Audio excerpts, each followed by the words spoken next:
Yeah.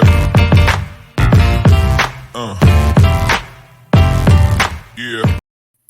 What's up? What's up? What's up? Yeah. Man. Yeah. Today has been a day, man. Out here traveling, graduation season. As you see, my background's a little different. So it's a little bit different over there for you. Yeah, a little different in my nephew's room for the podcast today. I love it. So that's the beautiful thing about having a virtual podcast, that you can do it anywhere. I'm ready to do it on the beaches of Costa Rica or Colombia or something. Just sit out on the beach and do it. That's what I'm talking about. That's what I'm ready for. Exactly. I see I got my little specs on today. Yep. I see you, man. You know, grown man in it. Educator. Absolutely. Yeah. It's good. Man, you know what, man? I am super excited about this podcast tonight, man. I met this actually I met her through a friend of mine, Joe V, introduced me to Wendy Griffis. She did a panel for me last year. We hit it off, had coffee, had lunch, man, and I'm super excited. Man, she's been in the business. I know she's been in the business for a little bit. She's been doing her thing. I think she's mentored a few of her customers have become actual realtors. Top 1%, number 22 out of 12,000 real estate agents here in Northeast Florida, man. Like, man, come on, man. I mean, golly, number 22 out of 12,000? Out of 12,000 agents. Man, come on. We always talk about documentation beats conversation all the time. And this young lady is definitely documented in the industry. And go look her up. Go Google her. You can look up on MLS. Whatever you got to do, she's documented. She's proven. She knows exactly what it is it's going to take to become a top successful real estate agent. So I'm excited. I'm excited to be able to have her on. Let's go ahead and bring her on in, Miss Wendy Griffis. Miss Wendy Griffis, y'all. Man, we need some clap. Don't we have some sound? You guys make me feel so good. Thank you for your kindness. It really is. It's an honor to be here. So thank you. Yeah, you made it. Let me tell you, you made it easy to talk about you. You made it very easy. Your success speaks volumes, and so absolutely, you made it easy. You made the introduction easy. Yeah. Well, when did we meet? We met. When did we meet? We met. I think I was probably brand new age. I have a feeling it was when you were new. How long have you been a realtor? I think I started my business in 2000. And finna show some time here now. Yeah, I'm loving it. I'm 52 years. I'm loving it. I think I started my career like in 2002 or something. Okay, so it's been a while. Yeah, wow. Yeah, it's been a minute. And you were top back then doing your thing. And so we met. We hit it off. I was working for a builder at that particular time, and you was gracious and came to my model multiple times, and we connected over the years. It's good to see you. It's good to see you. Thank you. Good to see you too. Yeah. I think once you've done this, when you've been in this industry for 2 decades or more, you get to see a lot of the same faces over and over again. And we're like, we're still here. We made it. Holding on. Barely, but we're doing it. We're doing it. Absolutely. Yes. Well, hey, so Wendy, I want to go ahead and hop right into this interview. You said yourself 2 decades, and people see you now as number 22. Let's go back 2 decades ago. Give us a rundown of how this all started for Wendy Griffis, and who is Wendy Griffis? Thank you for asking. It's a little awkward to talk about yourself, so I'm learning because I know that it could be a blessing for somebody else, right? To see themselves in my story that might encourage them for wherever they are in their life, but. So young, 30-year-old, I had been in multiple, I have a degree in statistics. We'll start with that from the University of North Florida. And I wanted to be an actuary when I grew up, which is the study of statistics for insurance companies. But then when I got out into the real world, I was like, this is not who I am. Like, I love the numbers part of it, but there's no people side to that, right? And so I feel like I'm a little more balanced with the people side. Long story short is, couldn't really find my footing in corporate America. And I got laid off in January of 2000, right when Y2K was happening, right? So I've already been through a couple of ups and downs in my career cycle. And that was the first down. Like, okay, I lost my job and nobody's hiring right now. Companies were filing bankruptcy and laying off and doing all the things. And I had just built my first house in October of 99, and I loved my real estate agent. So I remember calling her. I'm like, can you make any money in that real estate thing? Because, I need to make some money. And literally that's my start.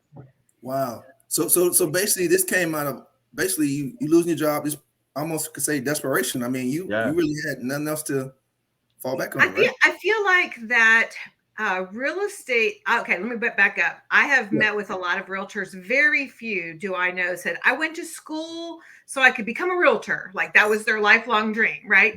99% of the people find themselves in this career due to like a second career, or maybe they're just trying to figure out what they want to do, or maybe they're just going to try it part-time, So it truly was for me. In fact, I didn't want to be, people had told me you'd make a great real estate agent. I don't know who told me that, but I remember hearing it. And I said, I don't want to be in sales. Nope, not doing sales, right? So I loved houses and I love people, but I'm not selling anything. And so then when the rubber hit the road, I'm like, well, I still need to work. And I saw what real estate can be. It doesn't have to be sales, right? That my agent she was a salesperson, but she didn't sell me anything. I sold myself, right? So she just gave me the information I needed to guide me through the process. And so I was able to overcome that hurdle a little bit. Got you. So let's get into this. Wendy's real talk. So first year, second year of real estate. Tell us about that. We see you now. What was it like that first 2 years in real estate?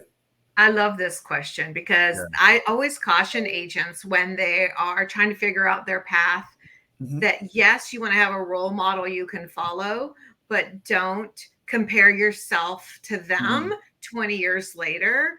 Know the real story, right? Because the real story is how we get there. So my first year in real estate, I will tell you, I worked for a mom and daughter brokerage. So there was like 4 agents at the office.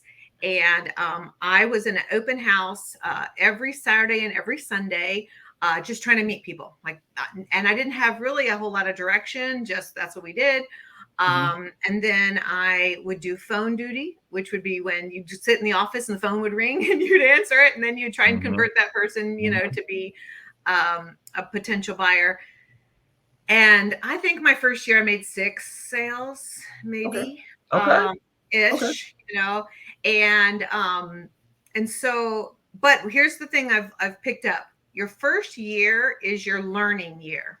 You'll make a little bit of money accidentally, maybe, your second year is your earning year. And the reason for that is I think that first year you're learning the contract, you're learning how to speak to people, you're making a ton of mistakes and then getting better, right? And, gradually growing your confidence so that by the second year, you kind of know, okay, this is how it goes from there. That's good. So by my second year, I think my second year I sold like 24 houses. Wow. Okay. Okay. Yeah. Okay. What was the turning point for you in your career? What was that? What happened? What took place that just kind of clicked for you? Yeah. So ironically, and you did not tell me what these questions were going to be. 0. I went to an event in January of 2006. Well, there's 2 turning points, but that event I was about to talk about, it was called a turning point retreat. Wow. So I'm going to come back to that because that would be like a layered part 2. The turning point for me was around year 4 when I was still doing the open houses and taking the calls, random people, trying to convert leads. But what I found is I really enjoyed working with people I knew, people that were referred, or people had done business with me and they were coming back a second time. So about 4 years in, you start to see some of that repeat clients. You might get a few referrals in the beginning. But I was like, wow, I really like working with these people better than sitting in open houses, waiting for the phone to ring, those kinds of things. Fast forward in 2006, I sat at a Brian Buffini event called a Turning Point Retreat. And he basically, it was a 1 or 2 day conference. He basically said, here's how to build your business, repeat and referral clients. And I was like, that's how I want to build my business. And everything I had done up to that point, I just started to, not say revisit it, but like, okay, is this taking me towards that path? Gotcha. And so that would have been it for me. Gotcha. Go ahead. What was one thing that you got out of that Brian Buffini course that really resonated to you that you feel that has really changed your business? So I feel like as agents, we forget that our number one job is to generate a lead. Like especially a newer agent, and I was guilty of this. I really focused on the technicals. What is a contract? What are the contingencies? What is a binder? Like understand all the technical part of that. But missing the whole point that, I'm out to, and I hate the word lead. That really irritates me. Words matter, right? So generating a potential client that you can do it, right? And so that was really an aha for me, because instead of chasing the transaction, which is what we always tend to get caught up in doing, what systems and processes am I putting in place that is going to generate more clients? And that really changed my trajectory. Gotcha. So you said it was year 4 that everything clicked for you. So what were you doing to generate leads year 1, 2, and 3? Like just open houses and flow duty? That was it? Yeah. So, that is exactly the truth. Nobody told me that you should stay in contact with past clients. and, so I would send like a mailing once or twice a year when I was slow. Right. So if I was busy, I wasn't doing anything, but I'm like, oh, it's slow. I'll send it, whatever. And at Christmas, I think I sent out the football schedule or so. I don't know what I did. Here's the calendar. Giving the turkeys. Yeah. And so the minute I realized, and this was 6 years into my business, which is why, I'm really passionate about helping new agents start off right off the bat, focus on your relationships and developing those, building those.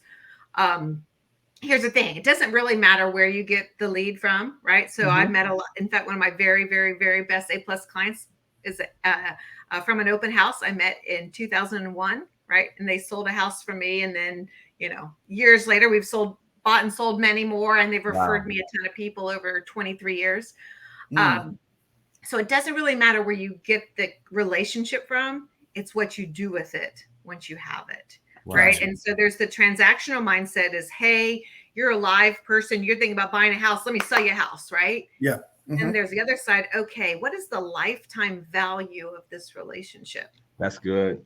Do you know what I'm saying? Like, okay, if I take care of you and do so in such a way that you, one, think I'm good at what I do, and you can tell that I care about you, then you're more likely to refer. And maybe you're not the referring type, because some people aren't really chatty, but when it comes time to buy or sell again in the future, you'll use me again. Gotcha. And so that's really, Maurice, to answer your question, I had not stayed in contact with anybody for 6 years. I still got referral business just because I showed up and did the work, right? But I didn't have a system for it. And I think that's where that turning point, Christopher, to answer your question, that turning point was, okay, I got to have a system if I ever want to grow.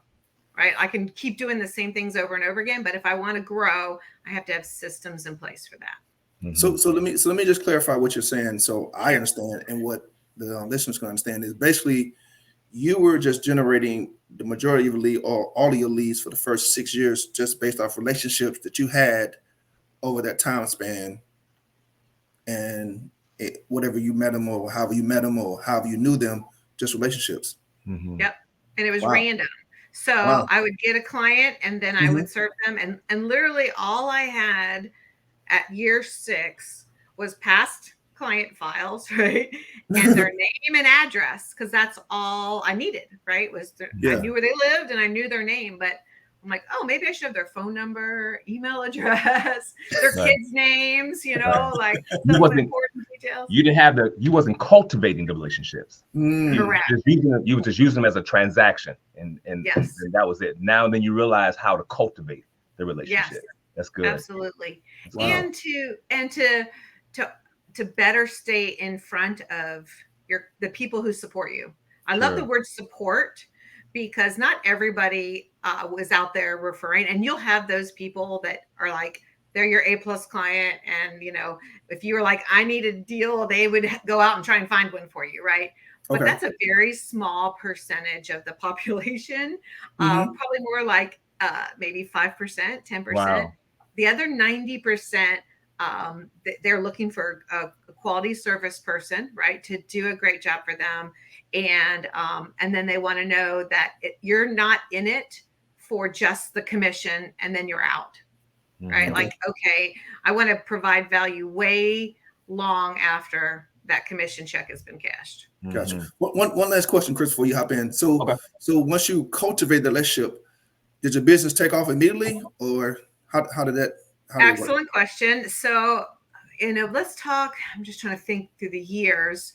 I want to say it was maybe 2008, 2009. So I had been following the Brian Buffini system for about 3 years. Okay. And I was asked to speak on a panel on, what I did.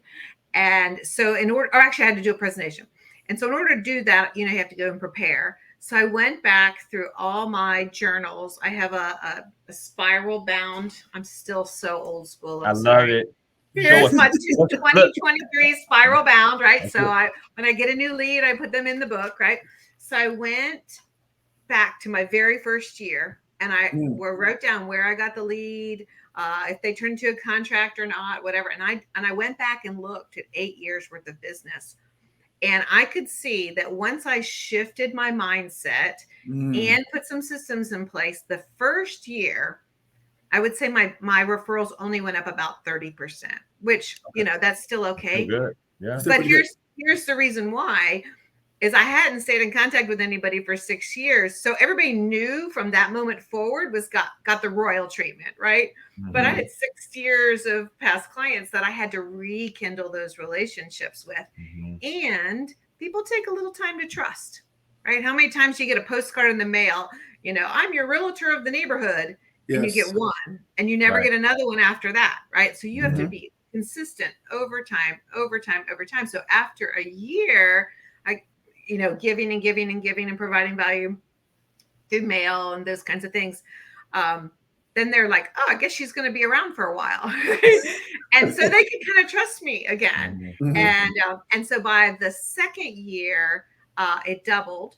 And then it's probably grown 25% per year since. Wow. The amount of, so I can go into any year and, I say this very cautiously because, there's so many fears about the recession and all that. And, I went through the Great Recession and my referrals, I probably could count on going into any new year, anywhere from 150 to 200. Like I can count on that.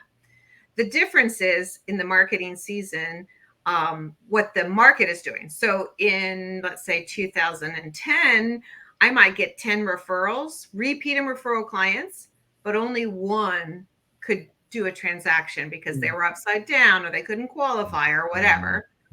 Whereas during a more robust market period, I might get 10 referrals and I'll have 9 closings. That's good. Out of 10. Does that make sense? So, but my referrals and my repeat business has grown every year since probably about year 2 of doing this system. Wow. Okay. All right. So, I mean, there's a lot of stuff that we can even unpack just in these few moments that we've been on here. So one of the things I want to touch base on is that you keep mentioning Buffini. Is that how you say his name? Brian Buffini. Brian Buffini. So I guess he's a coach. Is he a coach trainer? He is. And so, okay, I'm just going to put it, was it real talk, right? Real talk. Yeah. Some people think that Brian Buffini is a cult, right? and I'm just going to say it's a success cult. Okay. If I will be a part of a cult any day, if you're going to teach me how to be a better human, learn to love my life, have a, not just a robust career, but a really good life. His tagline is work by referral, live the good life, right? And it is true. It really is. How do I create a life? And real estate is a big part of that. And so he was, and I don't know all the stats, but I think he was in real estate for 10 years and he was like in the top 10 realtors in the country during a time of our industry where the number one realtor in the country, his tagline was find them, fleece them, and forget them. Oh, wow. Right? So this is the 80s and 90s. Totally different right? model. The guy's in front of the Rolls Royce, look at me, you know, or whatever. And Brian Buffini was building his business by relationship. And he would tell stories about how he would come and speak to a realtor organization and they would turn the lights off on him because they did not like what he was saying because it was so counterculture. Now, fast forward, this is the main way to build your business is through relationships, right? That's not a surprise anymore. But in the 90s, it was. So I think around 1996 or so, he got into being a business coach. And now he has a huge organization with their own layers of business coaching. Sure. So the great stuff. So how important for you do you feel that an agent should go and get a coach? Because there's a lot of mixed views on this, right? We've had some people on the panel before, and they talked about how coaching was the thing that changed their whole business. But you hear it out in the industry that you don't need a coach. For you, what do you feel that coach actually represents when it comes to your business? You need one, don't need one, get one early, get one late. What do you suggest? I love that question. So, and I get that a lot from agents because I've been a coach. I have the same business coach for the last 17 years. And I don't just have one coach. I have multiple coaches, right? Like I just don't pour. So I spend quite a bit of money on my business and professional growth on purpose, right? I don't know if you know who Darren Hardy is, but his thing is you should be spending 10% of your income on coaching, training, learning, whatever. So if you're making 100 grand a year, that's 10,000. If you're making 500 grand a year, it's 50,000. So you can do the math. But so I do get questions a lot, like, should I get a coach? And I always tell people it's a very personal decision because it's usually not inexpensive. That's part one. And part two is depends on who you're hiring to be your coach, right? Like there are so many people that claim to be a coach, life coach, this coach, that coach. But if you like, show me the proof first. I'm a little more skeptical, right? Like, show me your numbers, show me your life, show me all the things, show me other people you've helped, right? Take their business. And if you can prove, and that's a harsh word, right? But you know, don't just say I need a coach and you're the next person that talks to me, so I'm going to hire you. Like, do your due diligence. And I say that because I actually had 3 coaches before Brian Buffini. And just so you know, Brian Buffini never personally coached me. His organization coached me. But and every time I got a business coach, because I knew I needed something. So I would say the general answer is we can try and figure it out on our own, or we can get some help, right? And so I'm a big fan of getting some help. And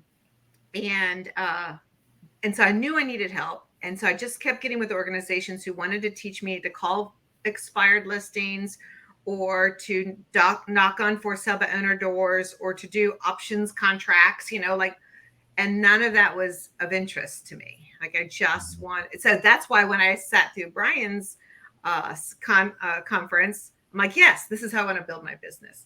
So I think if, let's say you want to build a business calling expired listings, then Brian Buffini is probably not the best coach for you. Right? Because that's not what he teaches. So you kind of have to figure out how you want to build your own business, what resonates with you. And then I would say when it comes to coaching, I think it's always good to have somebody in your corner that believes in you more than you believe in yourself. That's good. Do you know what I'm saying? So I can sit here today and I still got a lot of growing to do. I just came from a Brian Buffini conference and it rocked my world. And I'm like, I got so far to go. But but I always say, you know, don't compare yourself where you want to be, but look how far you've come. That's right. So looking down from where I've been, I've definitely, you know, come far. And a lot of it I have to do is to having someone else believing in me so that then eventually I could start to believe in myself. Sure.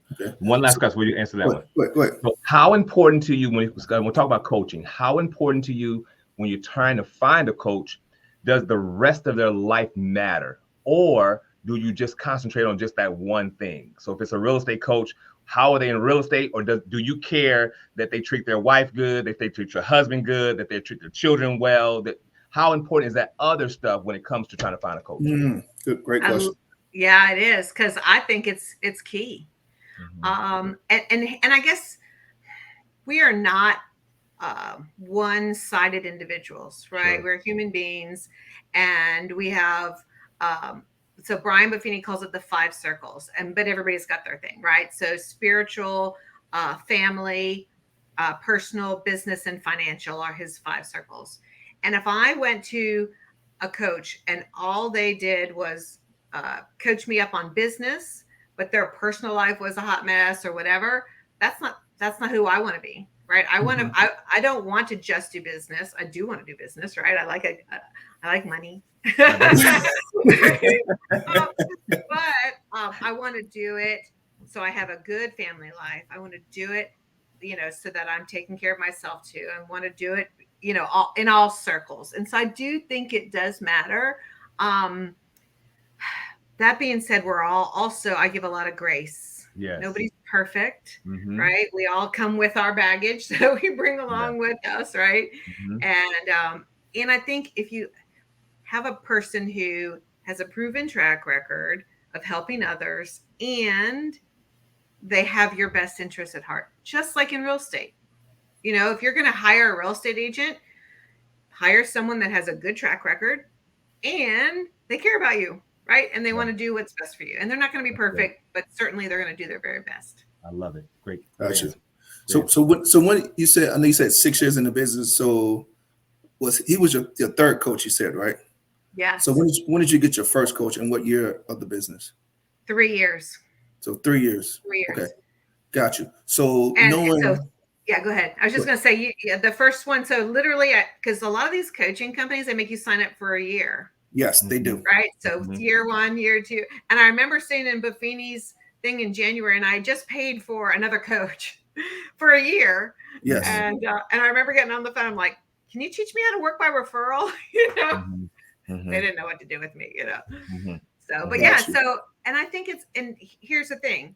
Part of that was that I was at a small brokerage that didn't provide really any systems or training, right? So coaching, I had to go out and find it on my own. And I think that, and I don't want to blame the brokerage. I didn't really even have a mentor, right? So I had nobody ahead of me to see. And I think one of the challenges in our industry is that there were top producers at my office that were nice. They're very nice people, right? But they weren't really willing to share how they got to that level of success. And so, I'd be at the copier. How was your day? I'm good. And that was the extent of our relationship, right? And so I had no idea how to get to that next level because nobody would really share that with me. So, I think having a coach is good. Maybe even a mentor is a good place to start if coaching is kind of out of the financial means, to get that started. But here's what I have learned with coaching and spending the money on that is if it's a good coach, a good coaching program, it'll 10 times the cost in your business, right? So, I think too many times agents count the cost before they think, okay, what could the reward be if I did commit to this? Gotcha. So Wendy, we know that you're now number 22 out of 12,000. So did you ever have a low point in your career, and how did you overcome that? Yeah, I'm talking about that time when you was like, I'm done with this mess. Yes. I remembered the day and the month. Oh, wow. Okay. It was yesterday. No, oh, no. I mean, actually, if there's a real estate agent out there that is like, this is, and I will say this, in my early career, I'm like, this is so good, I would do it for free, right? Like that's how much I did in the early days, right? And then I had a few clients and I'm like, okay. But what I would tell you is it's very common to doubt, is this the career for me? All the things. But my absolute lowest point, and I was kind of kidding, not kidding, that it was May of 2010, I think, or 11. Shoot, I should know the exact date. It was May of either 2010 or 2011. It was after during the Great Recession, towards the end of it, right? Yeah. So in 2006, I started seeing like, why can't I sell this house? I've had like 4 price reductions and I still can't sell it. What's happening, right? To, you know, having to learn how to do short sales, right? And how to figure that out. And just the emotional gut wrenching experience of helping people while I'm going through it myself. Like, it was just really, really tough time to be a realtor. So I remember it was in May. I want to say it was probably 2011. Okay. Because I had 4 transactions, 3 of which fell through over a weekend. And the one that was left was like a little $100,000 deal. And my husband had been unemployed for 2.5 years.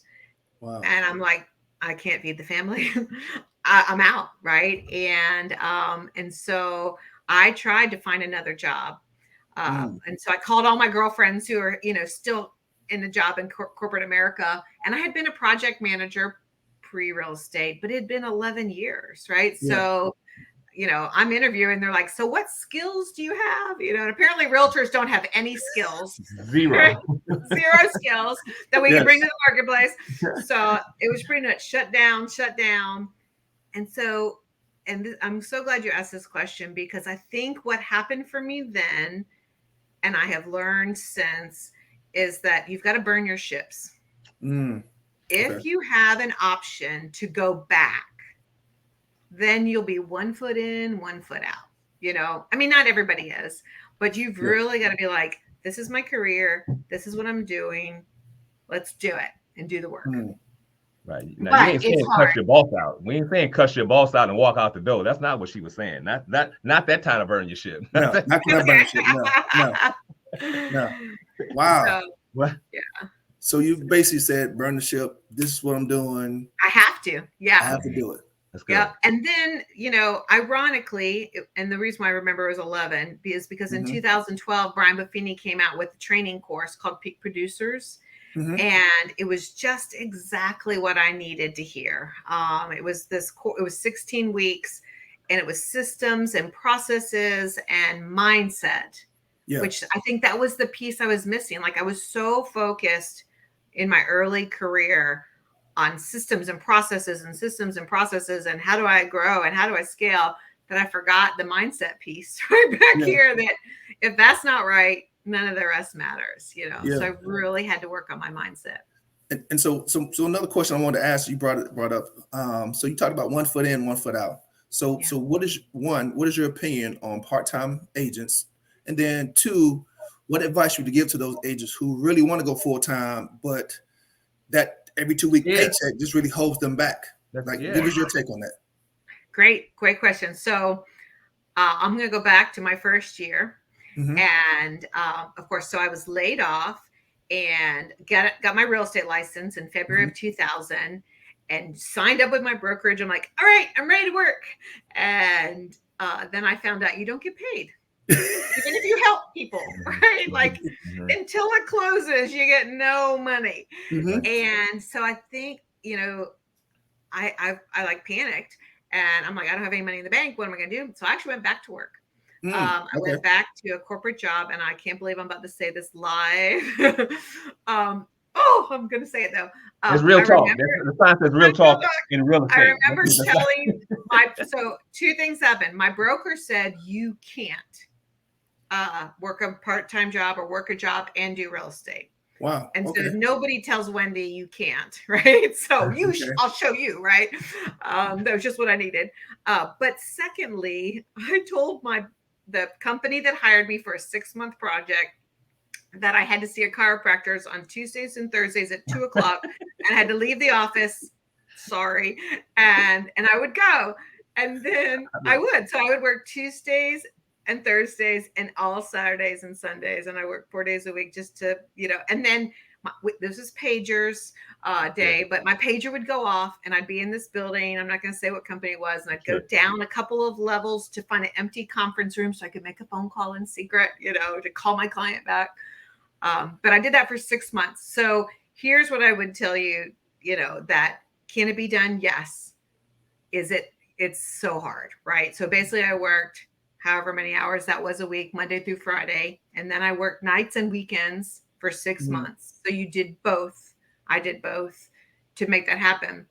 Where I see, and where I think your question is more relevant, is someone's working a full-time job and then they want to be a part-time realtor, but they can't work. They can't do both, right? Because they're like, I'm tired at 5, I'm done, right? Well, that's when your real estate day starts if you're working 2 jobs.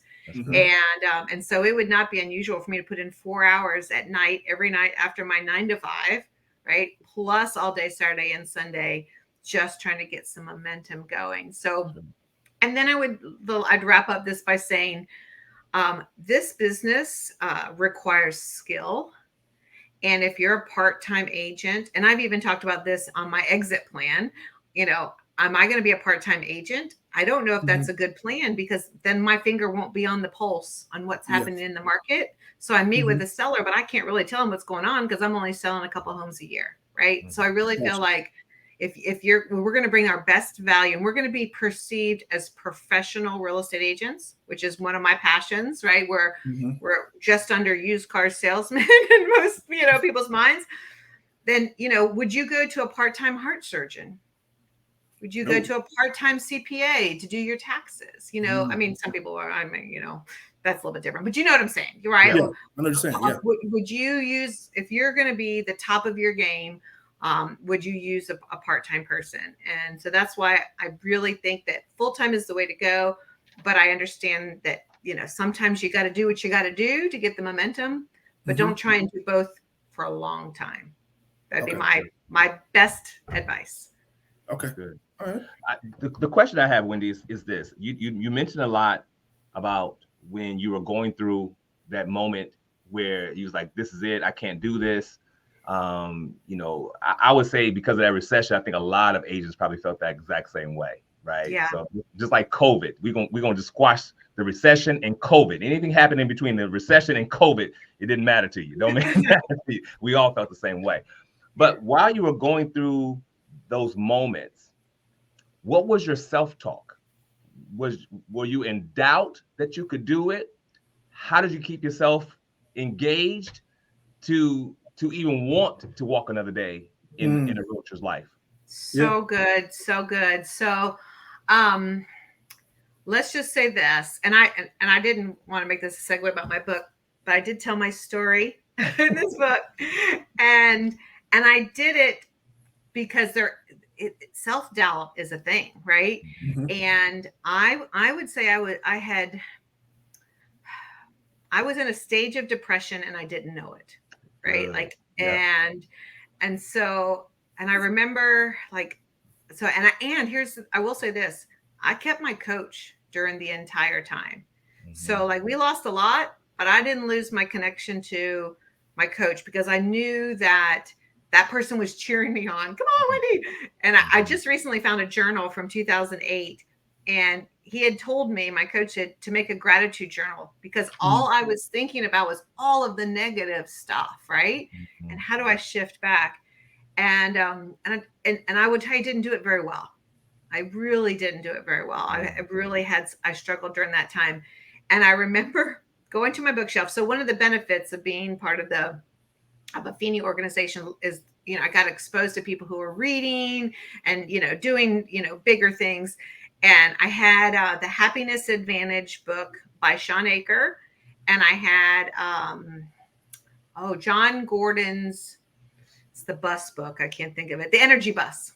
Okay. And I remember pulling those 2 books off my shelf, and I'm just like, give me something good. I just need something. Yeah. And I struggled, right? I just really, really did. And so I don't know that there's a solution to that, except that I stayed in community for a bit. I pulled back because I just couldn't do it. And so I see that now with agents who are struggling. They tend to what's the word I'm looking for? Recluse. Recluse. Okay. Right? They pull them back. You're like, where is Jenny? I haven't seen her in 2 months, or whatever, because they're struggling. Right. And so for whatever reason, I stayed connected to my Buffini people and organization. And I think that kept me going, which is, again, another reason I'm so passionate about community, right? In our real estate community. And Maurice, you talked about us doing lunch and coffee, and, like, I want to help our agents, anything that I can do to give, right? And I'm here to learn too. So it's an equal thing. But I feel like when you are in service of others, then that's going to come back and help you full circle. Absolutely. And so that I would say I didn't do it well, but eventually I came out of it, right? Yeah. And so I can look back on that time frame and know what I did wrong and what I could have done better. So I have a question for you. I know you're going to jump in, Maurice. Let me ask this last one. Yeah, go ahead. We got a lot of stuff, man. We're going to turn this tonight into a 2-hour show. This is a 2-hour show tonight, everybody. the first and only two-hour show. But you talked earlier, Wendy, you said that when you were a brand new agent, you get into the business, and at your brokerage, you would meet people at the water cooler, and there was no help. Do you feel, because how you felt back then, that your passion for helping new agents and being an open book and encouraging, do you think that that's a direct relation because of what you had to go through at that point? You are a very wise man. You are a very wise man. There is a book by Zig Ziglar called Better Than Good. It's one of my favorites. And there's a line in one of the chapters, and it basically says, out of your pain comes your passion. And so there's a lot of pain wrapped up in, wanting to do more and be more and not knowing how, so that on the other side of that, when I can now give back, right? Like I have that in me, so that others can benefit, so they don't feel that pain.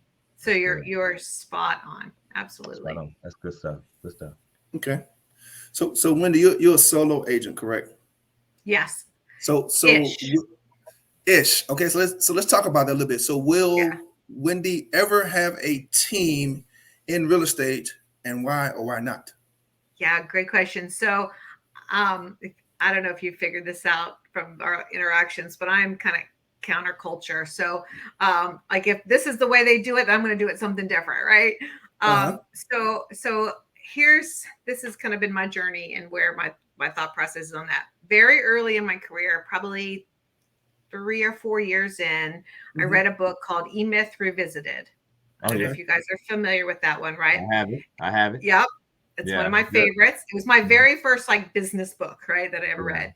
And the premise of that book basically says that, and the concept is the girl she loves to bake cakes, right? And so she opens a bakery and she wants to bake cakes, but then she forgets she has to buy all the ingredients and prepare the ingredients. And then she has to do the bookkeeping and she has to figure out everything, that goes with that.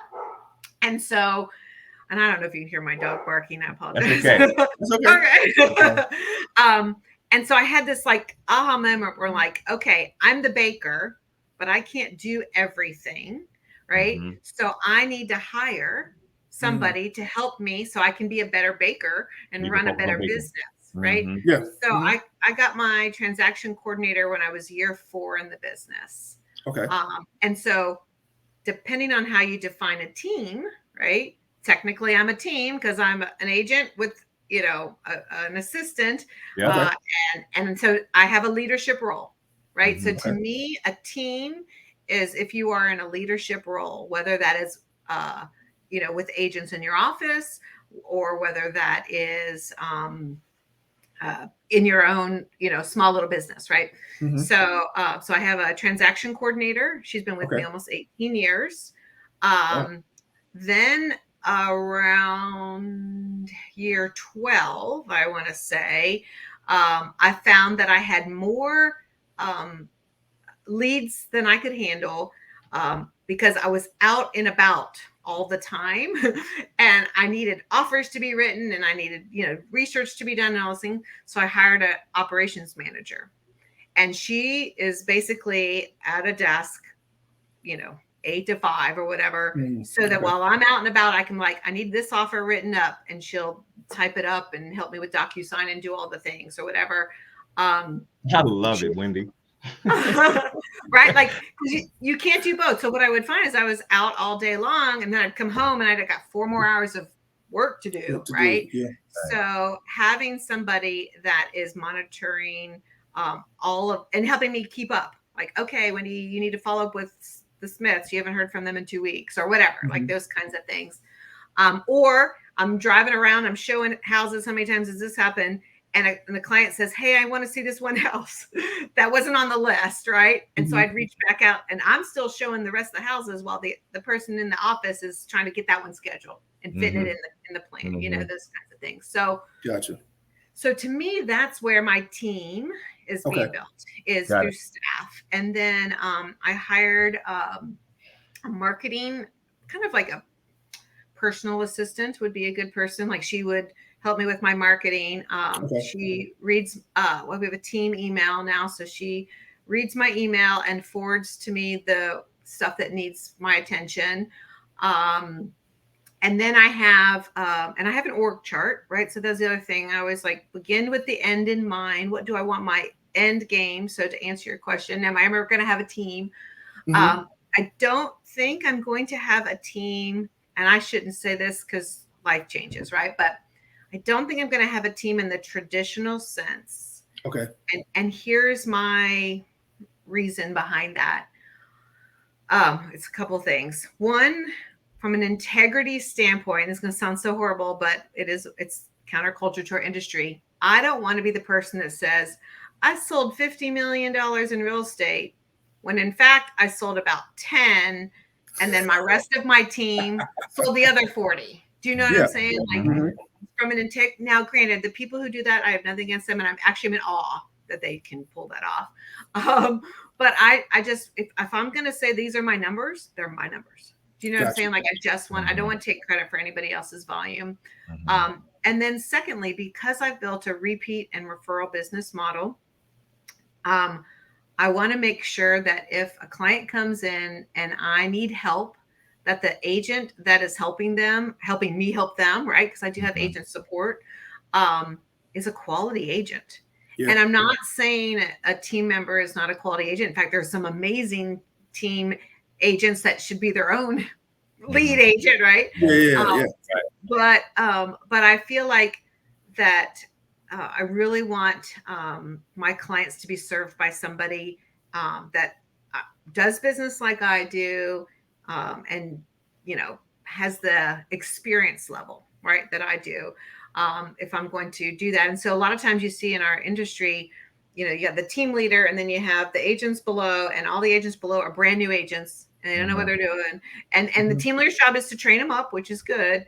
But a lot of times those agents are getting the overflow leads.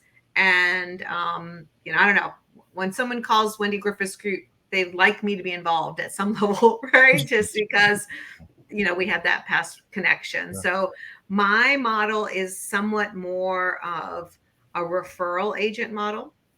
Okay. And what I mean by that is I want top agents that I know are doing business like I am, that when I have overflow leads, I can refer to them, right? And I can still stay involved. I'm still knowing what's going on. My customers still feel served by Wendy Griffis, but also the boots on the ground person might be somebody else. So that's my longer term vision of what that could look like. All right. What's your, you talked about a couple times. You said your exit plan and end game. You mentioned those a couple times in our talks. How many more years does Wendy Griffith have? Yeah. And what's the exit plan and the end game? Yeah, thank you. So I was going to say, I've been saying 10 years for 10 years. So, like every year just keeps 10 more years, and I would be transparent to say that when I was 30, I didn't have the end game in mind, right? Like, that's so far away. Yeah. Now I'm 53. So now I'm like, okay, what does this look like? And I've had 23 years of building a repeat and referral business. So I kind of know the ins and outs of how this business kind of goes, right? And so one thing, and it kind of, we talked about being the part-time agent, right? Yep. I feel like that I will always be engaged in real estate until like someone says, hey, you're 85. You might want to exit the building, right? I mean, I hate to say that. There's some out there now. There's some out there, right? So, but what I have come to the conclusion is I have built beautiful relationships with my clients over the last 20 years. That for me to say, okay, I'm not selling real estate anymore, so you guys are dead to me. I'm out. Peace out. You know, that doesn't jive with building relationships, right? So I think that probably at 60, 65, I will start to maybe not sell 40 to 60 homes a year personally. Like that's a lot, right? So I'll be leaning more into my referral partners to help, right? And I will still work the whatever level I want. But at some point when I pull out completely and I'm not going to be in production anymore, I'm still going to be holding client parties, marketing to my database, taking people to lunch and coffee, writing personal notes, all of the things, because I have a relationship with these people. And I plan to be doing it till they put me in the grave, right? I plan to have these relationships. Let's just say that. And if real estate comes out of that and I can bless an agent that I have a great relationship with for 10 or 15 years that, you know, does an amazing job and I can refer out business at that point and I can make 25% referral fee all day. Okay. Yeah. Okay. Good stuff. So Wendy, let's talk about the new book. I want to get into that a little bit. So tell us a little bit about the book title. When is it out? Is it out now? What is it about? Yeah. So I have two. Can I tell the story? Absolutely. All right. Absolutely. All right. So first book is this one. It's called Recognize the Difference. I wrote this in 2019. Yes. I need a copy. Can you sign I need a copy and tell me where I send it to. I want it signed and all that type of stuff. Okay. If you reach out to me, if you text me, I will absolutely put one or email, one or the other. Text is the fastest. You know how that goes. Yes. Your address, I will get one in your hands for sure. Cool. So that book was written in 2019 for the consumer. I'll just say it's a very expensive business card. Like, here's my business card. You know, what does the business card say? It's got name, address, your picture, right? Or phone number, whatever. I wanted to go a little deeper than that. So a book that basically says, this is how I do business. So you can hear my voice and see how I run things without me having to tell you, right? Like you can read my book and if you choose not to read it, that's okay too. But there is something to be said for the written word, right? To do that. So it was really written for the consumer. And I featured 7 of my favorite clients' stories in it to give an example of different things that, you know, we do as in our business that might be different than how the rest of the real estate world works. So that was that one. And then in March of this year, there's this one, Next Level Your Life. I'm actually one author in a group of like 30 of us. And so it's a collaboration. A collaboration. And, you know, and so Tom Zig Ziglar's son is in that book. Kyle Wilson, who is the founder of Jim Rome International, is in that book, right? So it was really an opportunity for me to collaborate with like higher level thinking type people. And it's just truly a book of hardship and overcoming odds, right? Like everybody kind of tells their story. There's different industries. I think there might be 3 realtors in there, but the rest are, you know, doctors and coaches and, you know, who knows, a whole bunch of, there's a Navy SEAL in there, you know. So, and I wrote it mostly for, because I want to be a part of that group, right? Like I was like, oh, I want to be around these people. Because I do find, and this is an important kind of thing, to grow yourself, you got to get around higher level thinking, which is why I love what you guys are doing here, right? You're like, okay, how can we get people thinking at a little higher level?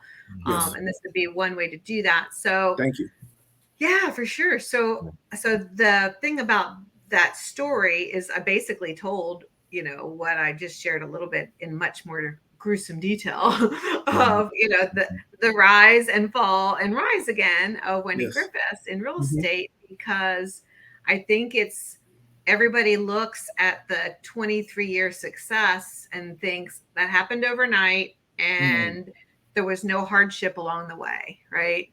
And it was nothing but that, right? Like it was a lot of trials and tribulations. And then it's not just like, hey, look at me, this is where I struggled and now I'm better now, yay. But the actual steps that I took to come out of that and get better and get to the level that I am today, I lay it all out in that book. I love it. So it's more for realtors. The first book's for the consumer.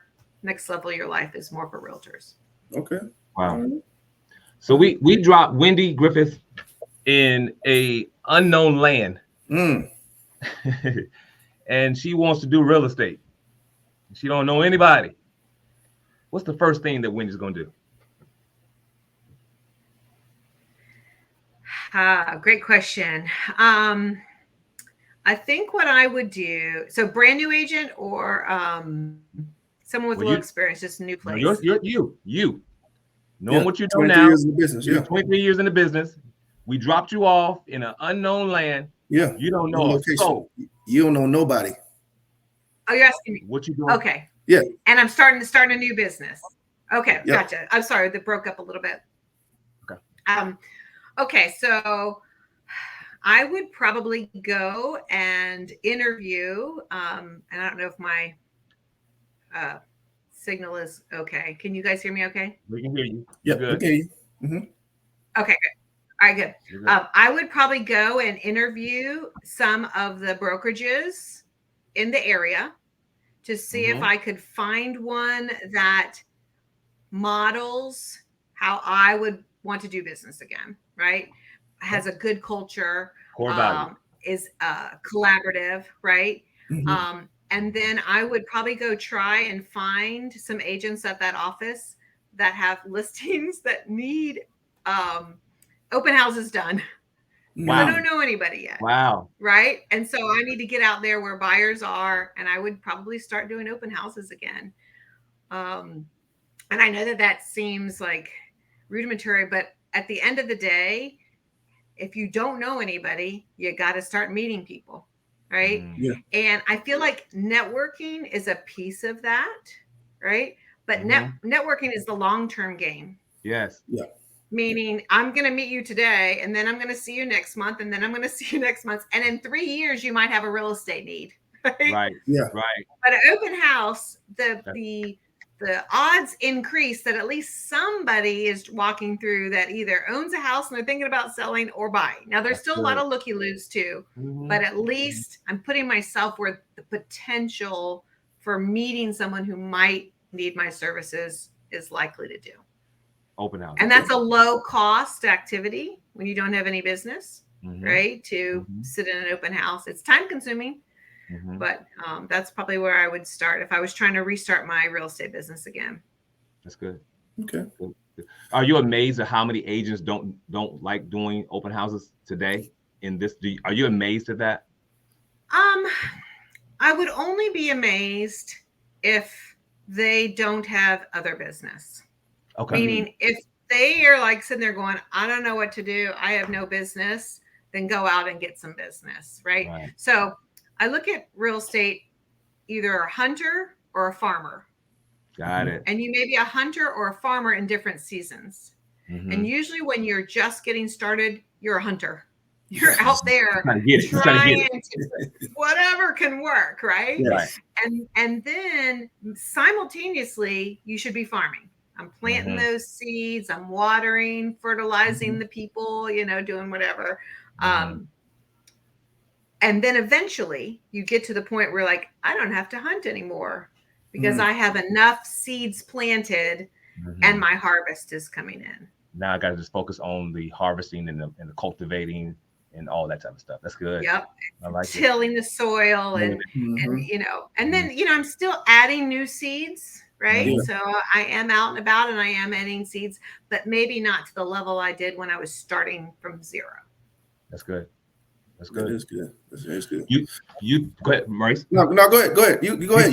I know we don't have that much time, but I know we got a lot of questions. We're going to turn this into a 2-hour show, but no, I'm joking. So you talked earlier about brokerage and you talked about at your brokerage that you were at? How many different brokerages have you been with? Just 2? This will be my third.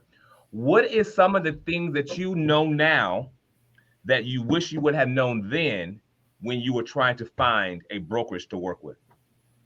Great question. So, and I don't think there's a magic pill for this, right? Like, I think there is space in the marketplace for all brokerages, right? Like, however you've designed your model. When I first started, it literally was my agent. I went and worked at her office, right? Like, that was pretty simple. So that would be kind of like a referral. Like, hey, you know, I referred myself to their office, but I didn't know what I didn't know. I didn't know anything about the interview process. I didn't know what I was missing. And I think as a new agent, it's a little bit different than someone who's maybe 2, 3, 4 years in the business, right? So as a new agent, if I was brand new, I would be looking for a brokerage that provides the best new agent training, right? Like, teach me how to read a contract.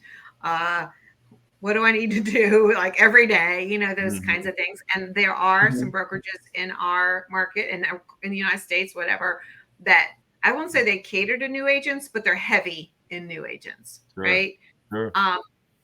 And then as you get some of that training, then to me, as an agent, as you want to grow, is you need to get around other agents who are higher down the path than you are.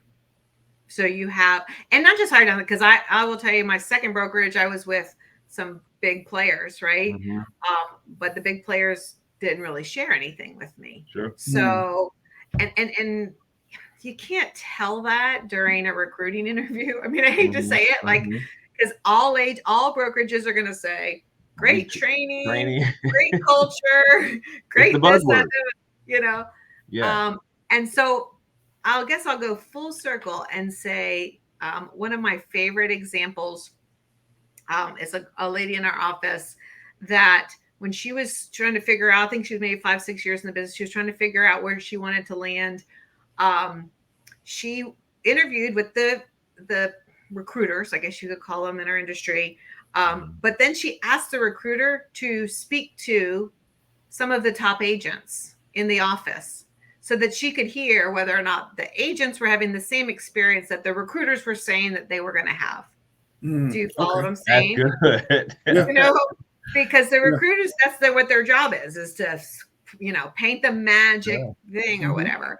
And so if you were interviewing a real estate agent, you would be like, I see all the good things, all your accolades and stuff like that. Do you have any customers that you could let me speak to about their experience working with you?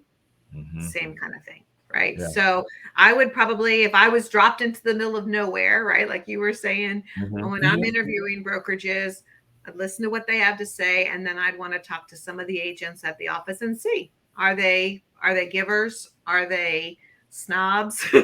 Are they all about themselves? Are they all about others? You know, and find out who's out there that would align with how I do business. That's great. Great question. Gotcha. Great answer. So I'm gonna wrap it up, Wendy. So 2 decades in the business.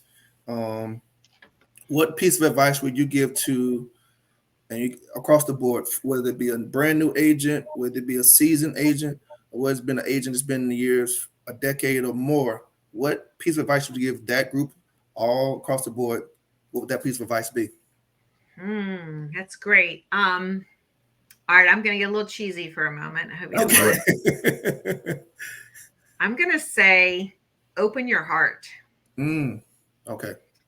And the reason I say that is because we can, humans, be guarded, right?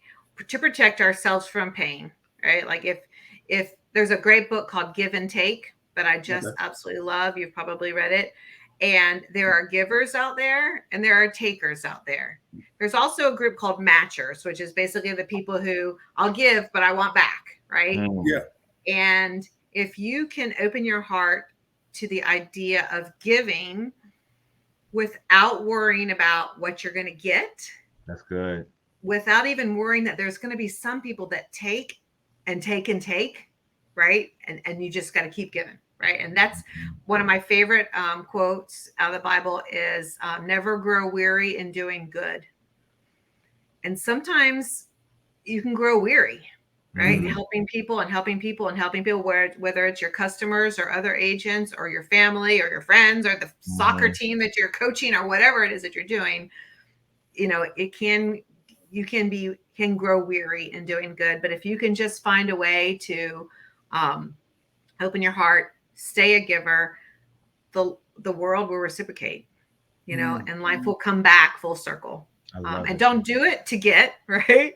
Yeah. But that's been my experience in life is the more I give, the more I receive, and the more opportunities I'm given, right? And it's crazy how it all works out like that. I love it. Wow. Well, man.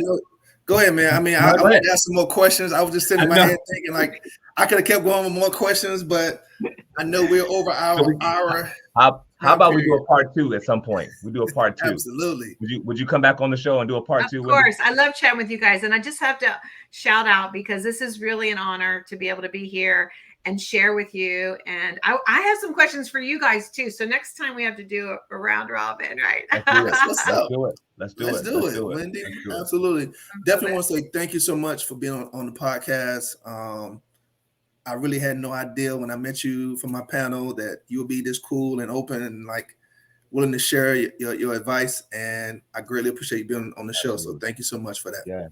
Thank you both for what you do. Appreciate you. I second that. I think you were absolutely amazing. So thank you for coming on the show and just being a part of it. My pleasure. Absolutely. Thank you so much. I'll see you soon. Sounds good. All right. Bye-bye. Bye.